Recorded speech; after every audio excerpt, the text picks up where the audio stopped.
Hi dears, Shibi's little വേൾഡിലേക്ക് എല്ലാ കൂട്ടുകാർക്കും സ്വാഗതം. ഇന്ന് ഞാൻ വന്നിട്ടുള്ളത് പ്രോൺസ് വെച്ചിട്ടുള്ള ഒരു കറിയാണ്.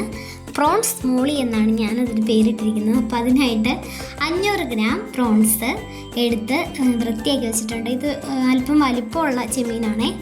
അപ്പോൾ അതിൻ്റെ മേളിലുള്ള ഇതൊക്കെ വലിച്ച് കളഞ്ഞ് റെഡിയാക്കി വെച്ചിട്ടുണ്ട്. ഇനി ഇതിനൊരു മസാല തയ്യാറാക്കിയതിന് ശേഷം നമുക്ക് പുരട്ടി വയ്ക്കണം. അപ്പോൾ അതിനായിട്ട് മഞ്ഞൾപ്പൊടി 1.5 ടീസ്പൂൺ, മുളക് പൊടി 1/2 ടീസ്പൂൺ ആട്ടോ മഞ്ഞൾപ്പൊടി എടുത്തിട്ടുള്ളൂ. കാശ്മീരി ചില്ലി 1/2 ടീസ്പൂൺ എടുത്തിട്ടുണ്ട് കേട്ടോ. അതുപോലെ തന്നെ കുരുമുളക് പൊടി 1/2-3/4 ടീസ്പൂൺ എടുത്തിട്ടുണ്ട്. ഇത് പെരിഞ്ജീരകത്തിൻ്റെ പൊടിയാട്ടോ. അതും കൂടെ ചേർത്തതിന് ശേഷം ആവശ്യത്തിന് ഉപ്പ് ചേർത്തതിന് ശേഷം കുറച്ച് വിനാഗിരി ഒഴിച്ചു. അതുപോലെ തന്നെ അല്പം വെള്ളം ഒഴിച്ചിട്ട് അതുപോലെ തന്നെ കുറച്ച് എണ്ണയും കൂടെ ഒഴിച്ചിട്ട് അതൊന്ന് പുരട്ടി ഒരു ചെറിയ രീതിയിലത് കുഴച്ചെടുക്കുക. എന്നിട്ട് അതിനകത്തേക്ക് നമുക്ക് ഈ പ്രോൺസ് ചേർത്തിട്ട് നന്നായിട്ട് യോജിപ്പിച്ച് ഒരു 1/4 മണിക്കൂർ നേരമെങ്കിലും നമുക്കത് മാറ്റി വയ്ക്കാം. അത് മാറ്റി അത് നല്ലോണം മാരിനേറ്റ് ചെയ്ത് നല്ലോണം അതൊക്കെ പിടിച്ച് റെഡിയായി വരുമ്പോഴത്തേക്കും വരുന്ന ആ സമയം ഉണ്ടല്ലോ, ആ സമയം കൊണ്ട് നമുക്കെല്ലാം കട്ട് ചെയ്തെടുക്കാം. മെയിനായിട്ട് വേണ്ട ഇപ്പോൾ ഇഞ്ചിയാണ് ഞാൻ കട്ട് ചെയ്യണേ. അതുപോലെ തന്നെ ഒരു ചോള, വലിയൊരു ചോള വെളുത്തുള്ളി വൃത്തിയാക്കിയിട്ട് ഞാൻ ഇടിച്ച് വെച്ചിട്ടുണ്ടേ. അപ്പോൾ ഇഞ്ചി അരിഞ്ഞ് അതിൻ്റെ കൂടെ വെച്ചു. ഇനി വേണ്ടത് നമ്മുടെ സവാളയാണ്. അപ്പോൾ സവാള ഗിരിഗിരിയും നമ്മൾ അരിയുന്നുണ്ടേ. ഇത്രയും സ്പീഡിനൊന്നും ഞാൻ അരിയുന്നതല്ല കേട്ടോ, ഇതിപ്പോൾ സ്പീഡ് കൂട്ടിയിട്ടേക്കുന്നതാണ്. അപ്പോൾ സവാളയൊക്കെ നമുക്ക് അരിഞ്ഞെടുക്കാം.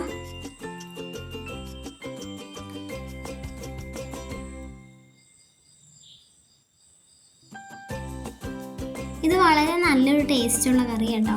ഇതിനായിട്ട് വലിയ 2 തക്കാളി എടുത്തിട്ടുണ്ട് കേട്ടോ. അത് ഇതുപോലെ വട്ടത്തിൽ കനം കുറച്ച് അരിഞ്ഞെടുക്കുക. അപ്പോൾ അതും റെഡിയാക്കി വെച്ചിട്ടുണ്ട്. അതുപോലെ തന്നെ കുറച്ച് ചുവന്നുള്ളി, ഒരു പിടുത്തം ചുവന്നുള്ളി വൃത്തിയാക്കി മുറിച്ചിട്ടില്ലാതെ മുഴുവനാണ് കേട്ടോ ഇടണ്ടേ. അതുപോലെ പച്ചമുളകും കറിവേപ്പിലയും എടുത്തിട്ടുണ്ട് കേട്ടോ. ഇഞ്ചി വെളുത്തുള്ളിയൊക്കെ അവിടെ വെച്ചിട്ടുണ്ട്. എല്ലാം റെഡിയാക്കി വെച്ചിട്ടുണ്ട്. അപ്പോൾ നമ്മുടെ ചെമ്മീൻ റെഡിയായിട്ട് 1/4 മണിക്കൂർ ഇരിക്കണ്ടല്ലോ, അതെടുത്തിട്ട് നമുക്ക് ഒരു കടായി വെച്ചിട്ടുണ്ട്. വെളിച്ചെണ്ണയാണ് ഉപയോഗിച്ചേക്കുന്നത്. ഇതെല്ലാം അതിനകത്തേക്ക് പറക്കി അങ്ങ് ഇട്ടിട്ട് നന്നായിട്ട് വറുത്തിങ്ങ് കോരുക, അത്ര തന്നെ.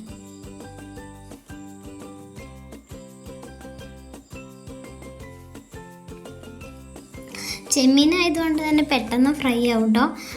ഞാൻ അധികം നേരം വെച്ചു എന്ന് തോന്നുന്നുണ്ട്. ഇത് കുറച്ചധികം നേരം വെച്ചിട്ടുണ്ട്. ഇത് ചെമ്മീൻ അങ്ങ് ചുരുങ്ങി പോകും. ഒത്തിരി ചെമ്മീൻ അധികം വേവില്ല, പെട്ടെന്ന് റെഡിയാവും.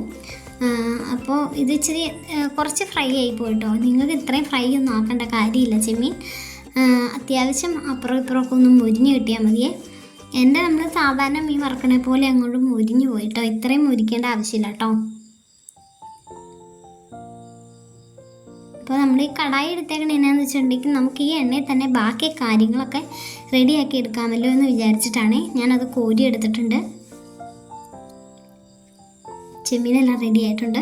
ഈ എണ്ണയിലേക്ക് തന്നെ കുറച്ച് കൂടെ വെളിച്ചെണ്ണ ഒഴിച്ച് കൊടുത്തിട്ട് നമ്മൾ എല്ലാ സാധനവും ഇതിനകത്ത് തന്നെ ഇട്ടിട്ടാണ് വഴറ്റുന്നത് കേട്ടോ.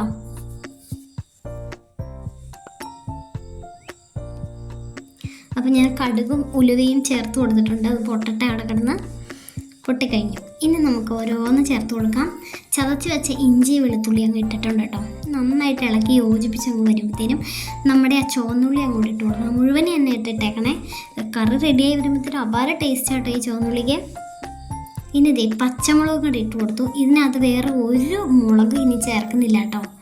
ഈ പച്ചമുളക് നല്ല എരിവുള്ള മുളകാണേ. അതുകൊണ്ട് തന്നെ നമ്മൾ ഈ ചെമ്മീൻ വറുത്ത എണ്ണയിൽ കുറച്ച് എരിവും കാര്യങ്ങളൊക്കെ ഉണ്ടല്ലോ, അത് മാത്രം, അല്ലാതെ പിന്നെ ചെമ്മീനിലുള്ള എരിവും അല്ലാതെ ഒരു മുളക് ഞാൻ ഇതിനകത്ത് ചേർക്കുന്നില്ല. അധികം മുളകില്ലാത്തൊരു കറി കേട്ടോ. പച്ചമുളകിന് നല്ല എരിവുണ്ടേ. അപ്പോൾ സവാള ചേർത്ത് ഉപ്പ് ചേർത്ത് കൊടുത്തിട്ട് നന്നായിട്ട് വഴറ്റുകയാണേ. ധാരാളം കറിവേപ്പിലയും ചേർത്ത് കൊടുക്കാം.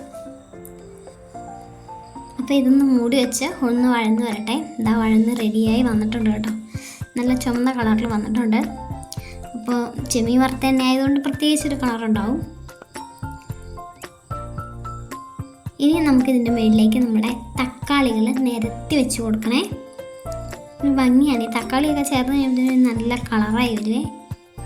നല്ല ടേസ്റ്റ് വേണം കേട്ടോ ഈ കറി. ഞാൻ വെച്ചുകൊണ്ട് പറയില്ല, അപാര ടേസ്റ്റ് ആയിരുന്നു.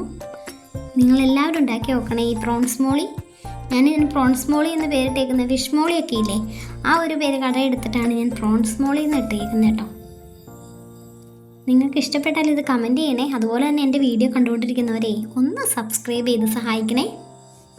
പിന്നെ ലൈക്ക് അടിക്കാൻ മറക്കരുത് കേട്ടോ.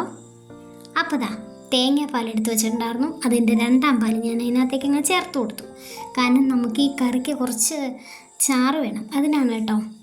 ഇതുണ്ടല്ലോ ചോറിൻ്റെ കൂടെ മാത്രമല്ല കേട്ടോ, ചപ്പാത്തിയുടെ കൂടെ, അതുപോലെ ഇടിയപ്പത്തിൻ്റെ കൂടെ, ബ്രെഡിൻ്റെ കൂടെ ഒക്കെ കഴിക്കാൻ അടിപൊളി ടേസ്റ്റാണ് കേട്ടോ. ആവശ്യത്തിന് ഉപ്പിട്ട് കൊടുത്തു. നന്നായിട്ട് യോജിച്ച് റെഡിയായി വന്നു കഴിയുമ്പോഴത്തേക്കും നമ്മളവിടെ ഒന്ന് ചെറുതായിട്ടൊന്ന് തക്കാളിയൊക്കെ ഒന്ന് വെന്തുടയണം. അപ്പോൾ നമ്മൾ റെഡിയാക്കി വെച്ചേക്കുന്ന വറുത്ത് വെച്ചേക്കുന്ന പ്രോൺസ് അതിനകത്തേക്ക് ചേർത്ത് കൊടുത്തു കേട്ടോ. നന്നായിട്ട് ഇളക്കി യോജിപ്പിച്ചെടുക്കുക. റെഡിയായി വന്നിട്ടുണ്ട്. നമ്മൾ പാൽ, അതായത് ആദ്യം പിഴിഞ്ഞെടുത്ത നല്ല പാൽ അതിനകത്തേക്ക് ഒഴിച്ചു കൊടുത്തു. പിന്നെ കുറച്ച് കറിവേപ്പിലയും കൂടെ, ധാരാളം കറിവേപ്പില വീട്ടിലുള്ളത് കൊണ്ട് ധാരാളം ചേർക്കുന്നുണ്ട്. എന്നിട്ടിത് നമുക്ക് ഒന്ന് മൂടി വെച്ച് റെഡിയായി കഴിഞ്ഞു. അടിപൊളിയായിട്ട് നമ്മുടെ കറി റെഡിയായി. അപ്പോൾ നിങ്ങൾക്ക് ഇഷ്ടപ്പെട്ടാൽ തീർച്ചയായും സബ്സ്ക്രൈബ് ചെയ്യണേ. Thank you.